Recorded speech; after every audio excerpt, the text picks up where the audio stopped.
Beton Bali sarang sami, saat ini kita sedang menghadapi situasi yang sangat berat. Ancaman gering agung COVID-19 belum juga berakhir. Kehidupan ekonomi pun masih sangat sulit. Ngiring lunasice ring ide Sangyang Widiwasa, ide Betara Sami, mangde ratu ide Dani sarang sami ngemulihin keselamatan. Lunasice mangde ratu ide Dani sarang sami semua mampu melewati tantangan yang berat ini. Segera bangkit dengan semangat baru, dengan spirit baru, menjadi Bali yang lebih kuat dan Bali yang lebih baik. Presiden Jokowi telah memberikan perhatian yang luar biasa kepada Bali, memberikan dukungan agar Bali segera pulih dari pandemi COVID-19.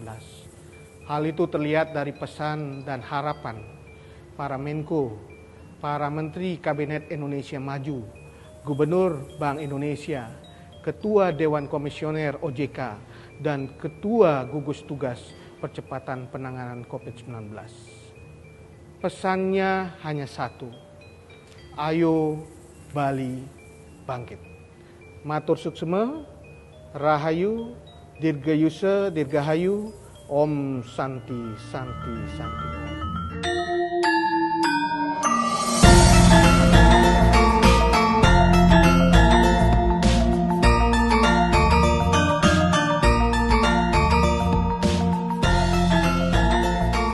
Bali sungguh mempesona dan mendunia.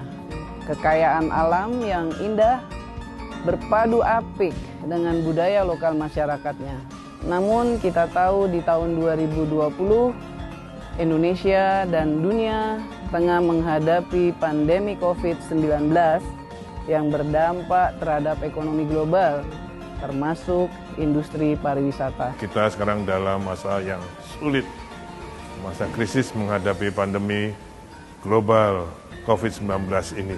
Saya ikut merasakan kesulitan yang dialami oleh masyarakat Bali, terutama dampaknya terhadap pariwisata. Dalam situasi wabah saat ini, tidak sedikit saudara-saudara kita yang telah terpapar COVID. Bahkan tidak sedikit juga yang telah meninggal dunia. Tetapi juga tidak sedikit yang kehilangan pekerjaan. Namun demikian kita harus yakin dan optimis bahwa dalam setiap krisis selalu ada peluang. Di balik tantangan dan cobaan ini pasti ada peluang yang bisa kita optimalkan. Presiden Republik Indonesia, Pak Joko Widodo, telah menginstruksikan kepada setiap pembantunya untuk bekerja secara extraordinary dalam mengendalikan pandemi COVID-19. Ekonomi kita diprediksi Bank Dunia akan menurun pada posisi minus 5%. Namun, kita bisa buktikan bahwa prediksi itu tidaklah selalu tepat. Dan nyatanya, kita mampu bertahan pada pertumbuhan 0%. Ketahanan itu karena kita memiliki fondasi ekonomi yang kuat. Salah satunya ada di desa, termasuk desa-desa di Bali. Dukung penuh gerakan Bali Bangkit, bangkit sektor perekonomiannya yang disokong oleh sektor pariwisata sebagai landasan ekonomi utama dari Pulau Dewata. Salam gotong royong dan mari kita bangun optimisme untuk ekonomi Bali. Bergotong royong agar kita tidak terpapar COVID, namun kita juga tidak boleh terkapar PHK.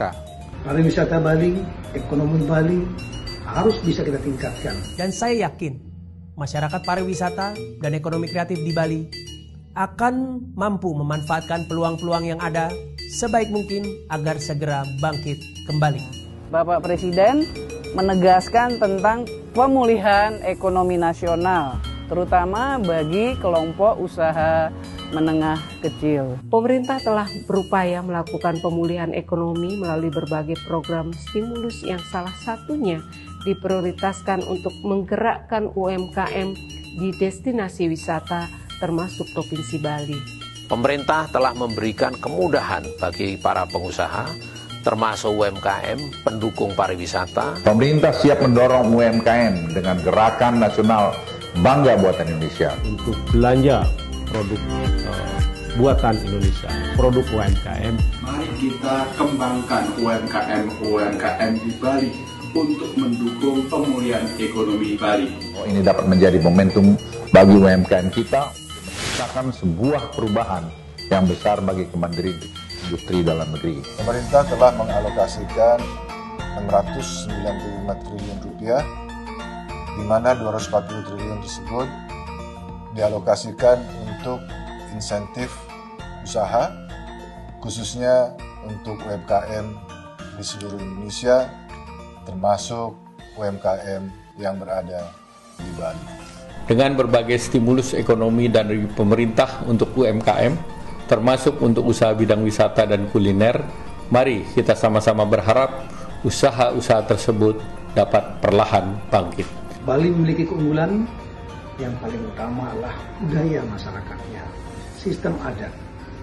Sehingga pengendalian masyarakat untuk menangani penularan relatif dapat lebih mudah karena sistem budaya dan sistem adat. Negara kita berangsur-angsur melakukan adaptasi kebiasaan. Sebuah adaptasi terhadap pelaksanaan protokol kesehatan yang ketat dalam kehidupan sehari-hari, tidak terkecuali dalam bertransaksi, agar kita tetap sehat sekaligus dapat produk. Pemerintah juga terus berupaya untuk mengakselerasi pembuatan vaksin, penguatan industri farmasi, dan penguatan industri alat kesehatan agar dalam waktu tidak